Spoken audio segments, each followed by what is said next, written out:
बब्रुवाहन अपने महाबली पिता से मिलने गया है, लेकिन अभी तक वापस नहीं आया।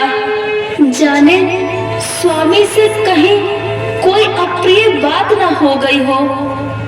देवी जगदम्बे, दोनों की रक्षा करना माता। बब्रुवाहन अभी नादान बच्चा है। माँ, आ गया बब्रुवाहन, मेरा लाल बब्रुवाहन आ गया। क्या बात है बेटे, तुम चिंतित दिखाई पड़ते हो। पिताजी से कोई अप्रिय बात हो गई क्या? या युद्ध कवच क्यों? उस दुष्ट का जिक्र मत करो माँ, मत करो।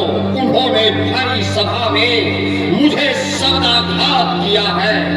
उसने तुम्हें वेश्या कहा है। नहीं नहीं, मुझे अपमानित किया है माँ। युद्ध के लिए मुझे ललकारा है। क्षत्रिय नहीं, किसी अन्य जाति का पुत्र कहा है माँ। बब्रुवाहन, बस करो, अब बस करो बब्रुवाहन। उन्होंने मुझ में क्षत्रित्व की वीरता की चुनौती दी है। माँ, मुझे आशीर्वाद दो ताकि उस पापी का सर काट कर तुम्हारे चरणों को समर्पित कर सकूं। नहीं पुत्र नहीं, ऐसा नहीं कहते। आखिर वे तुम्हारे पिता हैं, उन्हें कहने का अधिकार है। कहने दो, मैं जाऊंगी उनके पास और उन्हें समझाऊंगी। बब्रुवाहन आपका ही पुत्र है और पिता पुत्र में युद्ध होना शोभा नहीं देता, अशोभनीय है। विश्व में सभी हंसेंगे, लांछन लगाएंगे। बब्रुवाहन, क्रोध का निवारण करो पुत्र। नहीं माँ, नहीं, तुम्हें मेरी सौगंध है। तुम वहां नहीं जाओगी, मैं युद्ध में जाऊंगा माँ, और तुम्हारी कलंक को मैं मिटा कर रहूंगा। यही मेरी प्रतिज्ञा है। नहीं नहीं बेटे, युद्ध में मत जाओ। लाखों व्यक्तियों की जान चली जाएगी, औरतें विधवा हो जाएगी, रक्त की नदी प्रवाहित हो जाएगी। ऐसा होने से रोक दो बेटे, प्रलय का आवाहन मत करो। नहीं माँ, अब मुझे कोई नहीं रोक सकता। मौत का आवाहन हो चुका है, जिसमें एक की जय और दूसरे की पराजय होगी। तुम निश्चिंत रहो माँ, जय मुझे ही मिलेगी। हे भगवान, अब क्या होगा? एक तरफ पति, दूसरी तरफ पुत्र, बीच में मैं पिस रही हूँ। ओह, पिता पुत्र में युद्ध। बोलो बोलो माँ, तुम्हें क्या चाहिए? पति या पुत्र, दोनों में से तुम्हें एक को चुनना होगा। बोलो माँ, यदि तुम्हें स्वामी चाहिए तो मेरी तलवार ले आओ और मेरा शीश काट कर अलग कर दो। अन्यथा पुत्र चाहती हो तो मेरी कमर में चिरा तलवार बांध दो। बोलो माँ, जल्द कोई निर्णय करो। बब्रुवाहन, यह कैसी विडंबना में मुझे डाल रहे हो वत्स? नहीं बेटे नहीं, अपने कहे शब्द वापस ले लो बेटे। यह नहीं हो सकता माँ।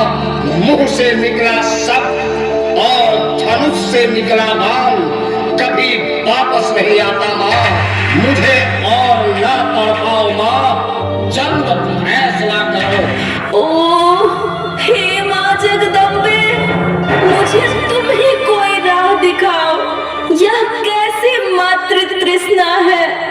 मैं फिर कहती हूँ, अपने शब्द वापस ले लो बेटे, वापस ले लो, वापस ले लो।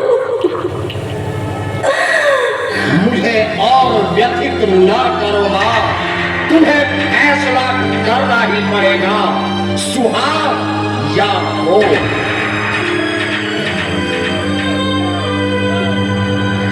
जाओ बेटे, युद्ध में तुम्हें विजय श्री मिले।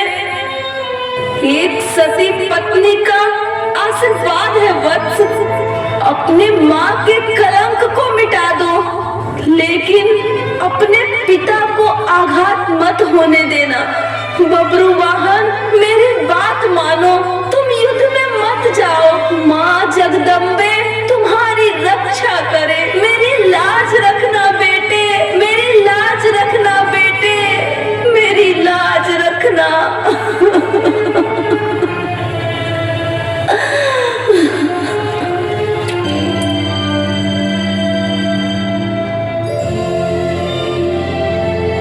द्वारपाल महामंत्री जी को उपस्थित करो। जो आज्ञा। क्या आज्ञा है महाराज? महामंत्री, हम युद्ध में जा रहे हैं, राजमाता का ख्याल रखेंगे, क्योंकि माँ व्यवस्थाओं की बेड़ी में घिरी हुई है। आप निश्चिंत रहें महाराज, राजमाता आपकी कुशल पूर्वक रहेंगी। आपकी आज्ञा शिरोधार्य है राजन। युद्ध की पूर्ण तैयारी हो चुकी है। हाँ महाराज, रथ द्वार पर सजा हुआ है। आपके प्रस्थान होने की ही अब विलंब है। ठीक है, महारानी कुमोदनी से कहिए हमारे युद्ध में जाने के लिए विजय तिलक की तैयारी पूर्ण करे। जो आज्ञा महाराज। महाराज की जय हो। युद्ध की एवं सेना की पूर्ण तैयारी हो चुकी है। रथ द्वारा प्रस्थान करे मणिपुर नरेश।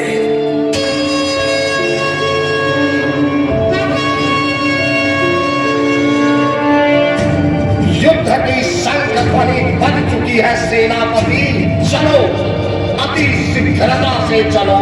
वहां जहां महारथी बाप अपना गांडीव लिए प्रस्तुत है, यह युद्ध पिता पुत्र में निर्णायक ही नहीं, धर्म युद्ध होगा। इतिहास इसे सदैव याद रखेगा। चलो सेनापति, एक बार फिर अपने पिता का दर्शन करने। जय मां भवानी।